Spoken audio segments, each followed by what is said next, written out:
Washington Journal continues. A discussion of ethics and lobbying rules at the party conventions coming up over the next 2 weeks with Bill Allison of the Sunlight Foundation. First, tell us, what is the Sunlight Foundation? What is it that you all study?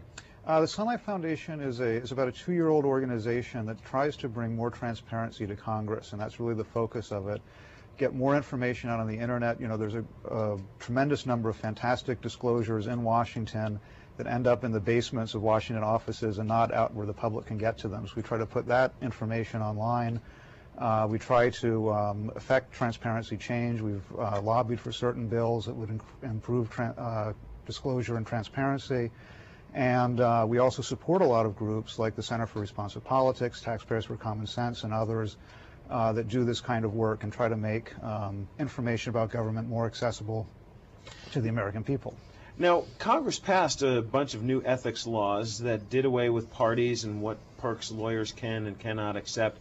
But these laws don't apply to the conventions, is that right?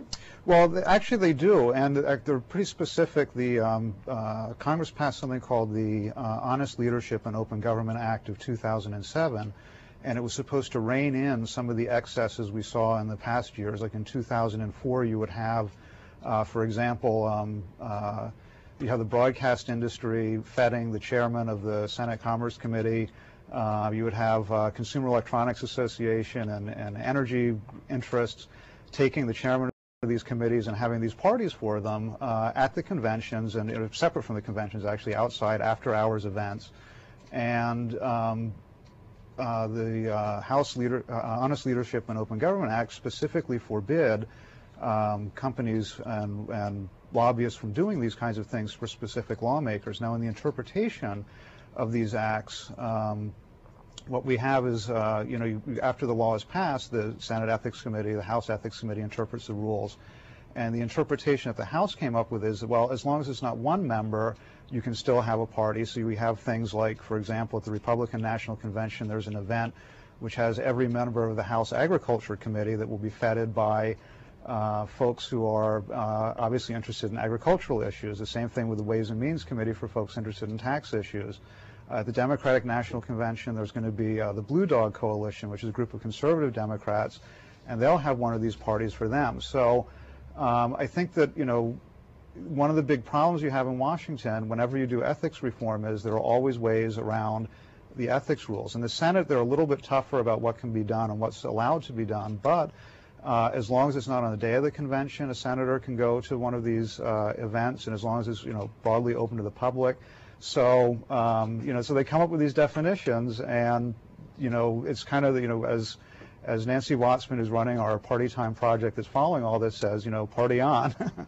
So they have this law, but it sounds like nothing has really changed between 2004 and 2008. Everybody's going to Denver and St. Paul. Everybody's going to party and have a good time. And the people who are trying to get access to lawmakers will, through one way or another, get that access.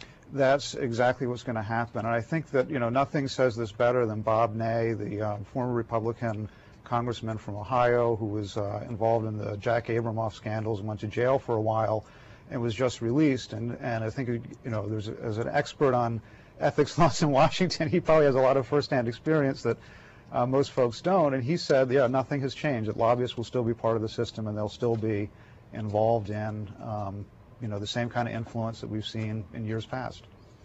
We're talking about ethics and lobbying rules at the DNC and RNC conventions with Bill Allison of the Sunlight Foundation. He's a senior fellow there. If you want more information about his organization, you can go to their website, which is sunlightfoundation.com. If you want to get involved in the conversation, the numbers are there on the screen, 202-737-0001 for Republicans, 202-737-0002 for Democrats, Independents, 202-628-0205. And if you're calling outside the U.S., 202-628-0184. Also, we have the Party Time website available if you want to go and check that out as well. Our first call for Bill Allison comes from Phoenix, Arizona, on our line for Republicans. Good morning. Good morning. I wanted to ask him if he would let us know who's really in the lobbyist pockets. let us know exactly how much money each party has received from lobbyists? And then I have one more question. I don't know if you want it now or after he answers this one. Go ahead and answer this. It's awfully hard to answer that question because so many of them are.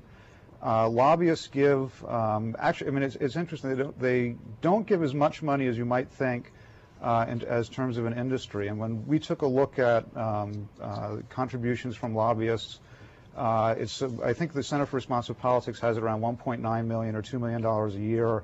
The election cycle that they give. I would advise you to take a look at opensecrets.org. You can find out for yourself or how much lobbyists give. But in terms of who they give to, I mean, they give to really both parties, and it's the lobbyists and the political action committees of interests in Washington that have an interest in influencing policy that give, and especially with members of Congress who take an awful lot of money, re-election money, from PACs and from lobbyists.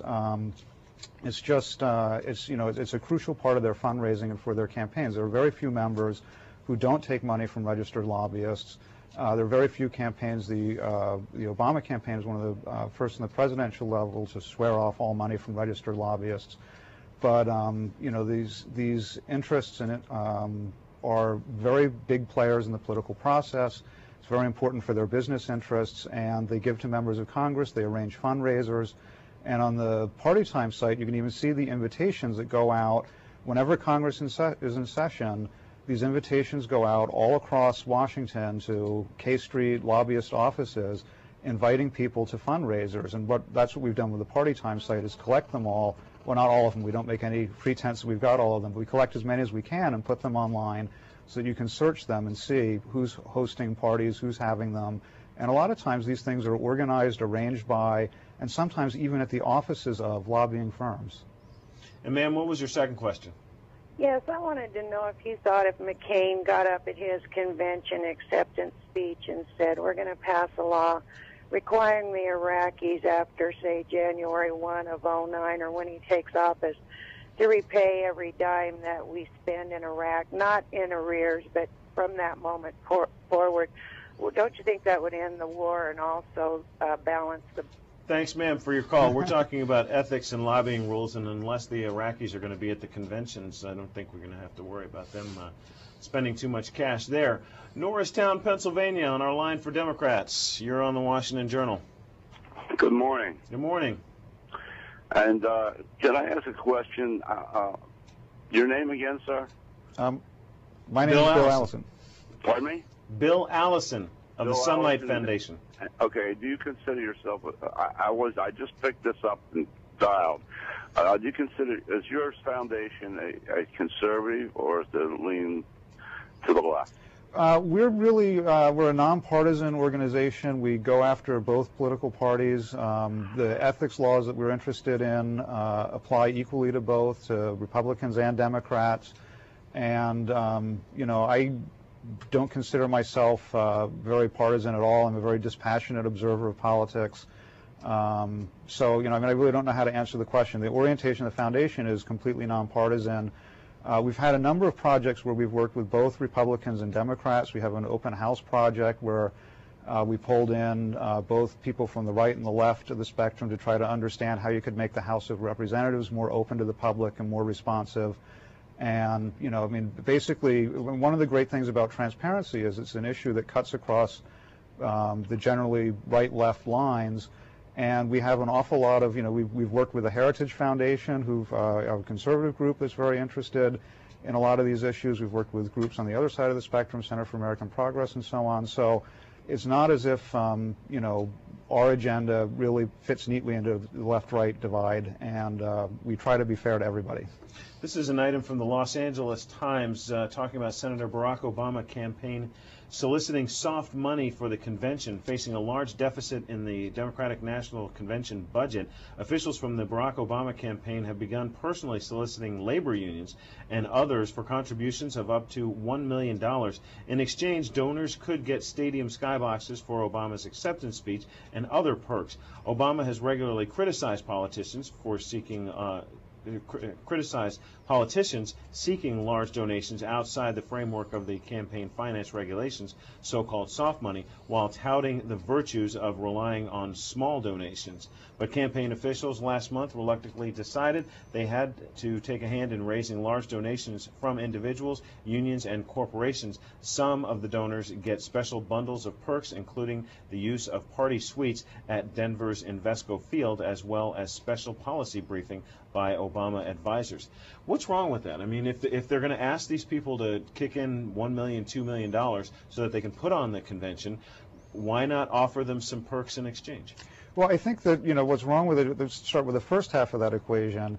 When you're asking somebody for $1 million in the political system, that's a lot of money. I mean, we have the Federal Election Campaign Act, which limits contributions, $2,300 for an individual, $5,000 for a PAC, for a reason, and it's to keep the influence of money out of politics. And the government first began regulating conventions after the 1970s when we had the Nixon administration, and they were raising money for the convention that was going to be held in San Diego, original plan in 1972. They ended up having to move it to Miami. And they solicited and got a $400,000 contribution from a company called IT&T, International Telegraph and Telephone, I believe was the name of it. It was a big conglomerate. It was involved in numerous antitrust suits that the Justice Department had filed against them for acquiring a whole bunch of different hotels and rental car companies and other things. And IT&T made this contribution soon after there was a settlement with the Justice Department of the antitrust cases on terms very favorable to IT&T. And it got leaked out. Jack Anderson, who was an investigative journalist at the time, broke the story.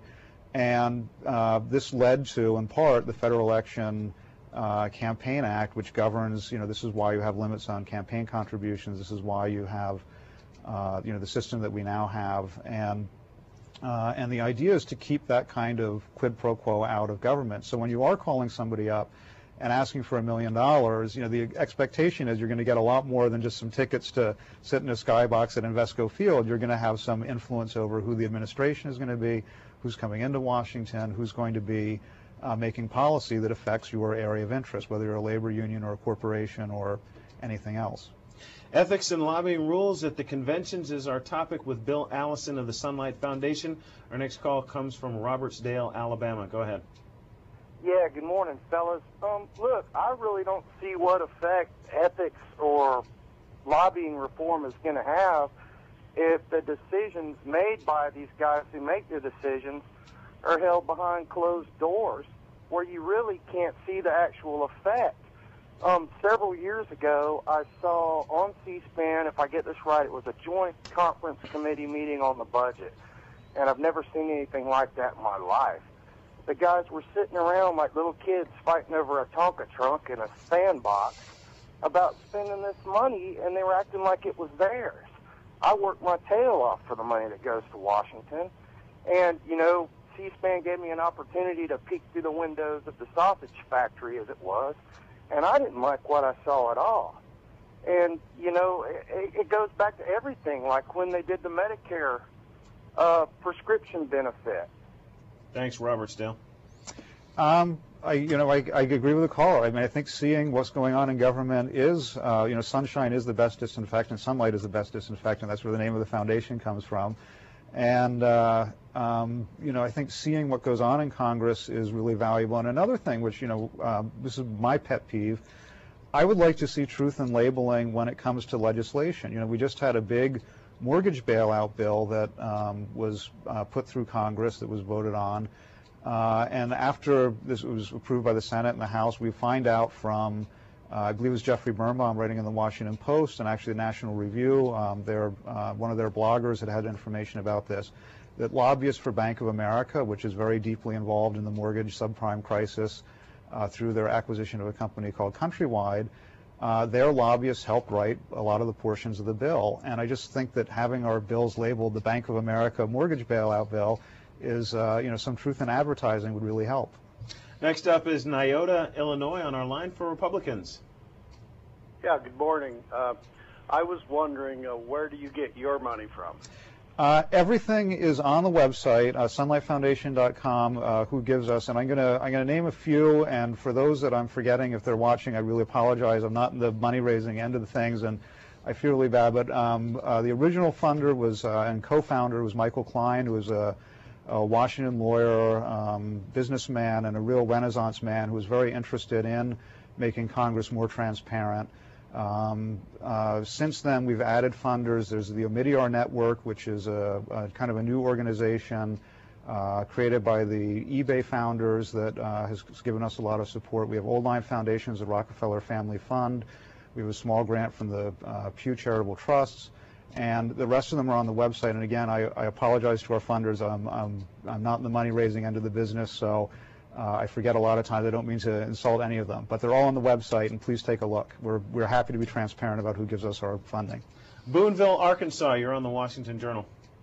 Yes, I had a question about the convention bringing the Hillary to speak or to have her voting and stuff like that. And I also had another question, why that the Senate and the House are not spread out so that they have a Democrat and a Republican, a Democrat and a Republican. We have found in the schools that putting groups together creates a lot of difficulty.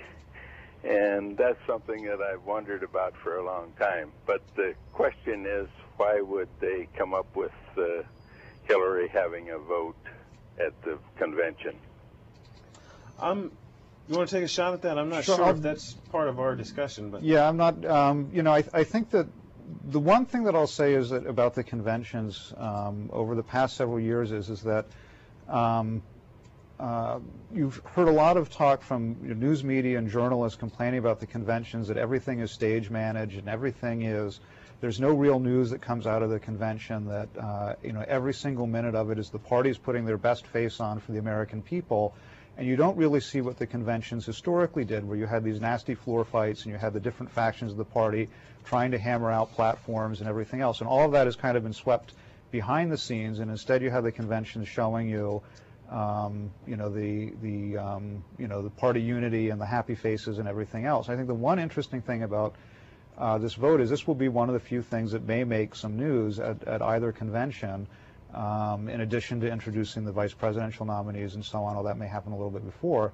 So I think that that's one thing. But the other thing which I'd say about this is a lot goes on at the conventions, but where it's taking place is off the floor of the two halls and out of Invesco Field, and behind the scenes where these parties are going on and these different fundraisers and these different meetings between lobbyists and people with interest in policy and members of Congress. And that's where the work at the conventions really gets done. And I don't mean to say don't watch it on TV, because there's always interesting things that happen. But at the same time, and certainly watch on C-SPAN. But at the same time, there's a lot of stuff that's happening behind the scenes, and this will be one of the few things where we'll see something on the floor that we don't know quite how it'll turn out. So I think that's for what it's worth, I think that's a good thing to do. Please watch as much as you can on C-SPAN, and if you want to get all our details, you can go to our website. In addition to the list of parties that you have on your website, politicalpartytime.org, in the Washington Post this morning, they have a feature that lists some of the parties and who some of the parties are being sponsored by, including Speaker Nancy Pelosi, Minority Leader Mitch McConnell, House Republican Leader John Boehner. On the Democratic side, I wanted to make note of this one. Majority Whip Richard Durbin and Rahm Emanuel have a party. These Illinois Democrats are hosting a Chicago night party Tuesday at the Irish pub Fado in Denver. Why is this party so important? Because it's likely to be filled with key Land of Lincoln Democrats who've known Obama for longer than anyone else in Denver. And then over on the Republican side, they've got this party that's being thrown by former Congressman Tom DeLay on September 1st, convention kickoff night. DeLay's new organization, the Coalition for a Conservative Majority, is having one of the more exclusive parties of the week at the Aqua Club in Minneapolis. The event, featuring the rock band Smash Mouth, is a fundraiser for DeLay's organization and its party co-host, Citizens United. Private VIP rooms with premium bars and bottle service are available for the largest corporate donors. So it sounds like the parties that are being thrown are not necessarily all for the candidates or for the party. There's people that are trying to take care of their own little fiefdoms. It's, when you think about the conventions, this is, 4,000 folks or so from the Democratic Party, Republican Party, who get together, do it every 4 years. And there's a lot of different stuff that goes on beyond just, nominating the presidential candidate. And if you think of any kind of industry that has a convention, there's a lot of different stuff going on. There's people trying to sell things. There's, you're honoring the great people in the industry and so on. You have the trade shows and everything else. It's the same thing with political conventions. And among the things that go on are different political operatives. I guess you could call Tom DeLay that now that he's out of Congress, with their own agendas, raising their own money and doing their own thing there. And also trying to, but I think that a lot of it, though, comes back to what they're doing is they're trying to make a show of influence for Washington, for the folks who are in Congress, show them that we'll take care of you, we can have these parties, we can have these events. And, when we get back to town, after the conventions are over, let's talk about this bill or that bill or this tariff suspension or that earmark, and that's the way that the system works. Boston, Massachusetts, on our line for independence. You're on the Washington Journal with Bill Allison of the Sunlight Foundation. Yeah, hi.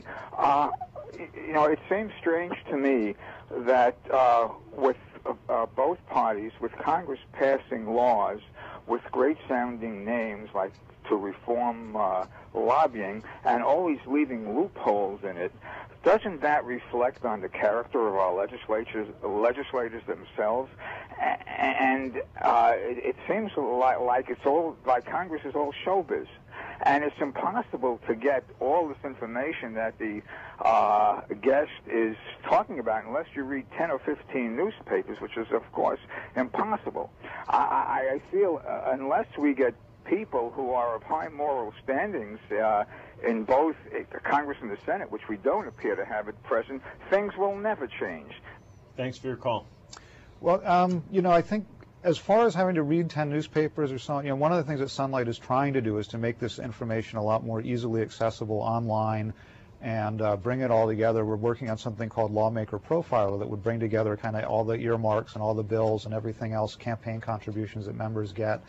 We've been trying to do some other products as well and helping groups like Center for Responsive Politics at opensecrets.org.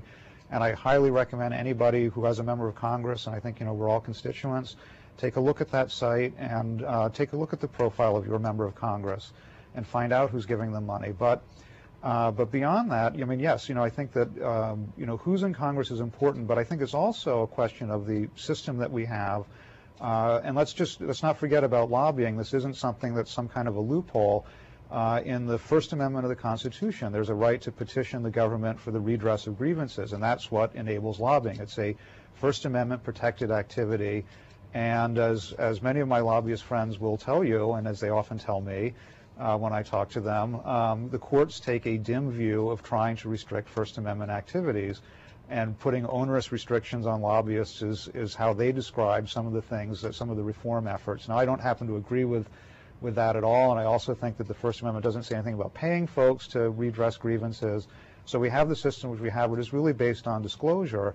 So getting that information out to people is what's the most important thing. And from Congress's perspective, finding out what they're up to is very important too, and who they're meeting with. Are they meeting with lobbyists? Are they discussing things with lobbyists? When they sit down to figure out how legislation works, are they consulting with lobbyists? It would be nice if they had to disclose which ones they were talking to and why they were talking to them. Next up is Langley, Oklahoma, on our line for Republicans. Go ahead. Yeah, thanks for taking my call. I really appreciate what the Sunlight Foundation is trying to do, because it's obvious just based on the example you gave earlier about the reinterpretation of the ethics rules. Well, if we don't throw a party just for one lawmaker, we'll throw it for a whole bunch of them, and that gets us around the rule. It's obvious that the pitchers and catchers are playing umpire. What are the possibilities of the development of some sort of a independent, even blind ethics commission that their identity is vague or obscure, or else getting these things into the realm of special appointed judges or court systems, people who are not elected, people who are appointed and can maintain more objectivity in not only the construction of these rules, but in the interpretation of them. And also, I'd like to get some of your comments about John McCain's promise to veto earmarks and to make those famous who are the author of them. That was quite of a refreshing Sunlight-type proposal that he has been advocating, and I appreciate your comments on that. As far as, there's been talk about having a beefed-up independent ethics commission. Right now, the Senate and the House police themselves with the ethics committees.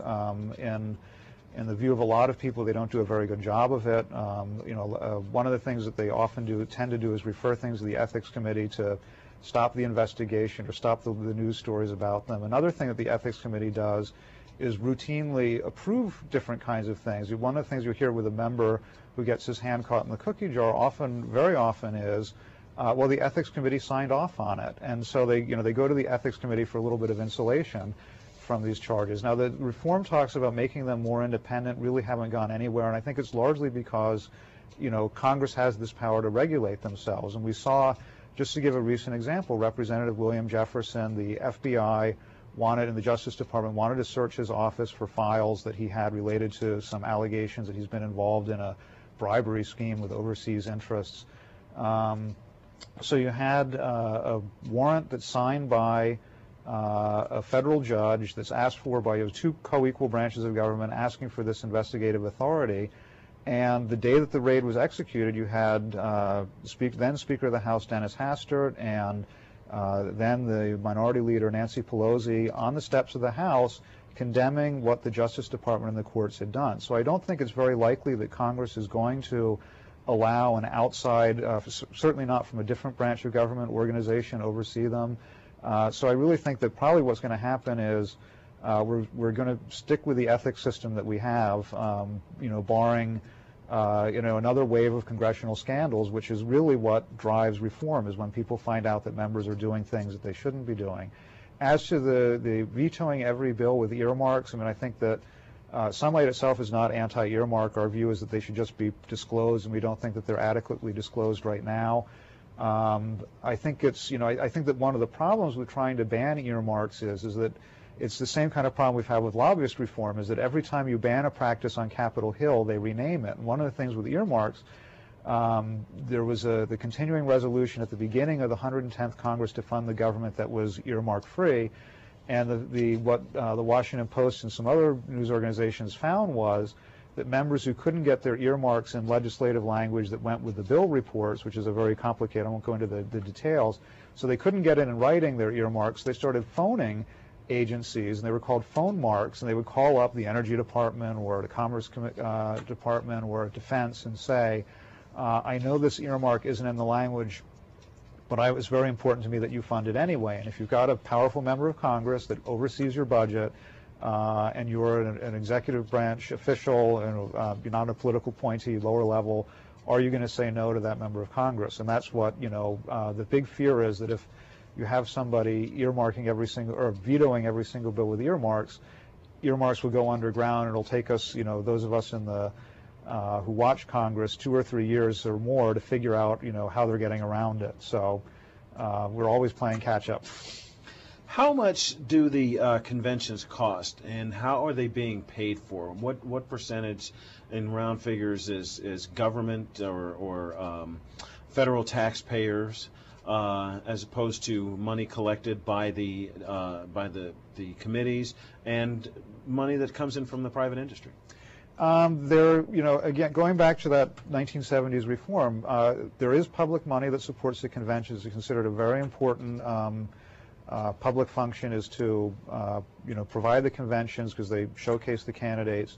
And this year it'll be about $16 or $17 million. That comes from that same fund that when you check off for $3 on your tax return to support public financing of elections, that's where the money to pay for the public money to pay for the conventions comes from. There's also an additional, because of the security concerns, because you are dealing with somebody who might be president of the United States and vice president of the United States, and also because they have all of these different political figures all gathered in one place.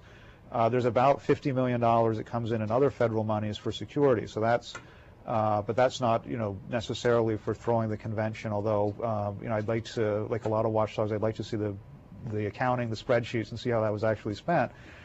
So that's what you're starting with, and I don't know about you, but it seems to me $17 million is a heck of a lot of money to throw a pretty good party.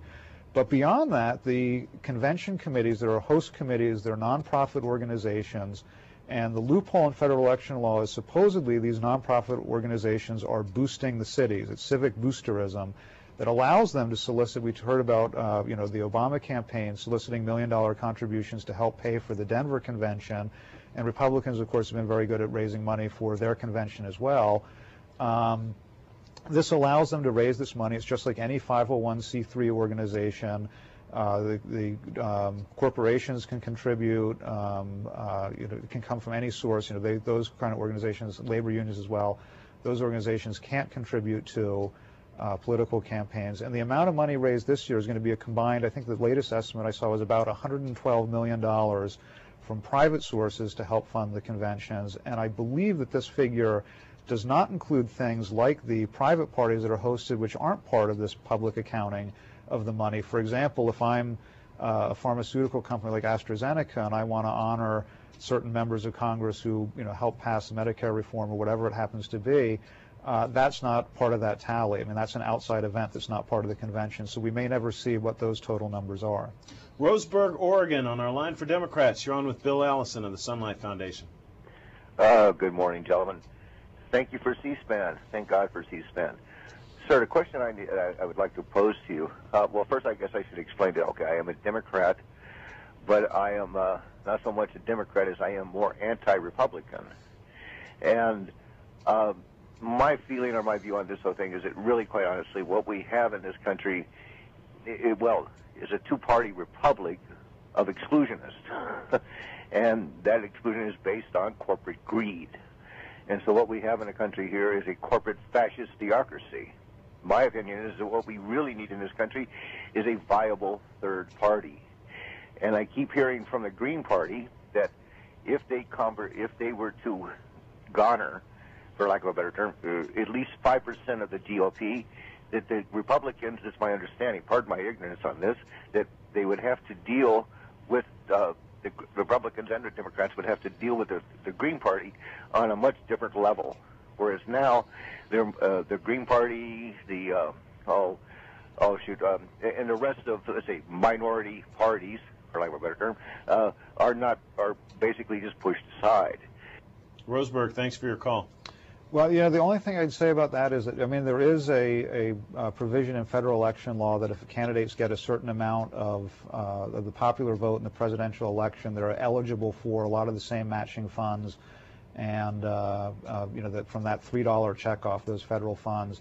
The Reform Party was able to operate on that basis thanks to Ross Perot's showing in '92 and '96, and then Pat Buchanan didn't do as well in 2000, and they lost that funding. I think that one of the big questions about third parties is that every time, or if there were a third party movement that would actually break through, I think the same kinds of entities and organizations that are trying to influence Republicans and Democrats would also quickly flock to that party's banner as well and provide the same kind of support. One of the things to remember about the corporations and special interests and labor unions and so on and so forth that put a lot of this money into the system is they're not necessarily ideological in the sense that Democrats and Republicans are. What they're interested in is a business climate that's favorable to their industry or to their particular company, and they're trying to work with Washington to make sure that they get that kind of an environment. And I think that any political party, which is as Mark Hanna said, there are two important things in politics, money, and I can't remember what the other one is. Any political party that's trying to raise money and have an impact on the national stage needs money, and they're going to go to the same kind of sources that Republicans and Democrats do. I'm sorry if that sounds really cynical, but just my hunch of what would happen if there were a legitimate third party. St. Petersburg, Florida, on our line for Independence. Good morning. I appreciate taking the call, and I appreciate C-SPAN. I have two questions, per se. The first is, it seems like we're dancing around the idea of conflict of interest. And the second would be, if the phone companies could use eminent domain and all of that to construct phone lines and everything. Couldn't the same idea be applied to presidential elections? Like everybody, each candidate gets some X amount of airtime and X amount of print time. Thank you. I'll wait for your answer. I hope that we're not dancing around conflict of interest. I hope that it's front and center in what we're saying. And I think this is a big problem, is that obviously whenever you have a relationship between a member of Congress or a presidential candidate and people giving them money that they're dependent on for their campaign, the fear is they're going to come back and ask for favors in return, or they're going to have access, or they're going to, and maybe not, come up and say that I want this specific bill, but to have a bigger role in setting the agenda, that that the average American can write or call his member of Congress, can start a petition, can write letters to the editor of his local newspaper. That's a lot different from sitting on on a yacht somewhere and sipping champagne with a member of Congress and taking them out for a lavish kind of a event. I think that of the two, the latter has more impact than the former on most members of Congress. That being said, though, they do need to get reelected, and citizens are very important to this process. I don't mean to diminish it or make people completely cynical, and they do listen to voters, especially constituents, when it's more than one person. But as far as the eminent domain and airtime, free airtime had been talked about. It was one of the reforms that was batted around after the 1996 elections. Federal Communications Commission got involved in it, but one of the reasons why it hasn't really gone anywhere is that the television networks are not eager to provide free airtime because they make money off of airtime, and essentially you're asking them to give something away or give it away even at cut rates. I think that some of the networks do provide some political advertising at reduced rates, but generally speaking, they're very reluctant to give away free, blocks of an hour of airtime or so on, especially if it's not going to be uniform. We have different regulatory schemes for cable, for satellite, and for broadcast, as well as radio. And would you give a candidate an hour across all media to talk, so that the public couldn't watch anything else, and it'd be a little bit like, I guess, like Eastern Europe or Cuba, where the candidates have our undivided attention? Or would it be something where NBC has to pick up an hour of a candidate's time, and ABC, CBS, and Lifetime and ESPN are all showing whatever they want to show? So there's a lot of problems with figuring out the logistics of it. That being said, though, if the public airwaves are a public asset, you would think it's something that could be done. But there's an awful lot of lobbying and special interest money behind stopping that from happening, and it's really, it's completely off the radar screen in 2008. I haven't heard anybody talking about it. Mark Warner, the former governor of Virginia and now Democratic nominee for the U.S. Senate, is keynoting at the Democratic National Convention. Your organization has pointed out that he is among the top recipients of lobbyist money. Is he throwing any big parties in Denver, do you know of, and is this causing any kind of controversy? I was kind of surprised because there's a new kind of disclosure. Lobbyists for the first time are required to independently report their campaign contributions, and there's actually under this new law, HLOGA, the Honest Leadership and Open Government Act, some criminal penalties for lobbyists who don't file accurately these forms. So they're taking it very seriously, which is, for the first time, as in the past there were only civil penalties and really slaps on the wrist for not filing things on time and accurately. So we took a look, and it's actually my colleague Anu Narayan Swamy who struggled through this. It's about 107,000 record database, of which about 14,000 records are actually accurate, and I won't bore you with the details of that, but after tearing our hair out and working through this thing, we came up with a total of $14,000 going to Mark Warner from January 1st, 2008 until June 30th, 2008, and that makes him, by almost twice as much money, the #1 recipient of lobbyist cash, which is unusual because he's not an incumbent. Usually lobbyists give to incumbents. They don't usually give to challengers. The same thing goes with political action committee money. So it's very strange for a challenger to get that much money. It's a little bit ironic given that Barack Obama isn't taking money from lobbyists, that his keynote speaker is the top recipient of lobbyist campaign cash. But I was surprised it didn't make a little bit more of a splash. It was picked up, some places. And as far as him throwing parties, we really don't know. We haven't taken a look, although you can search our database party time. Maybe you can tell me. He's certainly going to be at the convention, and I'm sure he's going to be going to a few events. We just don't know which ones. Wells, Maine, on our line for Republicans. You've got the last call for this segment. Go ahead. Yeah, I'm wondering, you make it sound like all lobbyists are evil, and by definition, a lobbyist is just somebody that's going to ask Congress for something. And isn't that the people's right? Why are they so vilified? I mean, like earlier you said Bank of America helped write some legislation. Who better to tell the Congress what they need than somebody who's in the trouble? Well, the only thing, you know, I certainly don't think lobbyists are evil, as I alluded to earlier. You know, I have friends who are lobbyists, and I don't think that all lobbyists are evil, or you know, and they are doing a job. I think the problem, though, is that the job that they're doing can adversely impact, you know, the broad public interest. What they are working for is a narrow interest. It may be a particular company, it may be a particular industry that has an agenda, that has certain things it wants that may conflict with the public good. And all Sunlight wants to see, I mean, we're not trying to outlaw lobbying by any means. I mean, it is part of the First Amendment. What we would just like to see is greater disclosure as to what they do. And again, you may feel that it's fine for Bank of America to be involved in the subprime legislation to help fix this problem.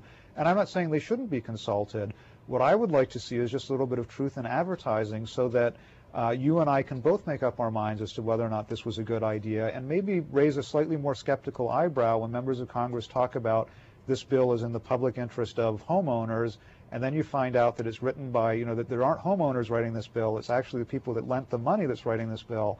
That is a slightly different situation or scenario, and I think that that's what the public really needs to know. Bill Allison, thank you very much for being on our program.